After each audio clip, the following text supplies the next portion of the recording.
మూడో బాక్స్లోనూ ఈ ఆయిల్ వేస్తున్నాను. స్టవ్ మీద కుక్కర్ పెట్టి 4 స్పూన్లు అయితే సరిపోద్ది. 4 వేసాను.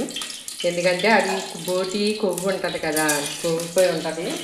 అందువల్ల ఆయిల్ తక్కువ వేసుకుంటే మంచిది. అది బోటి కూరలో ఉంది. దీని తర్వాత ఉల్లిపాయలు టమాటాలు 2 కలిపి వేసేసి మగ్గ పెట్టేసుకోవచ్చు, ఏం పర్వాలేదు. అవి మగ్గిన తర్వాత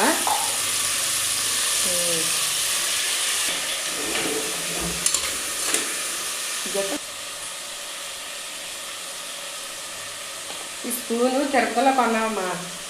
సరే, ఉప్పు ఇందాక వేయలేదు, సాల్ట్ అంటే ఉల్లిపాయల్లోనూ వేస్తే బాగా మగ్గుతుంది అనేసి వేయలేదు. ఇప్పుడు వేసాను. ఇది బాగా మగ్గిన తర్వాత ఇప్పుడు ఈ బోటి అందులో వేసాను.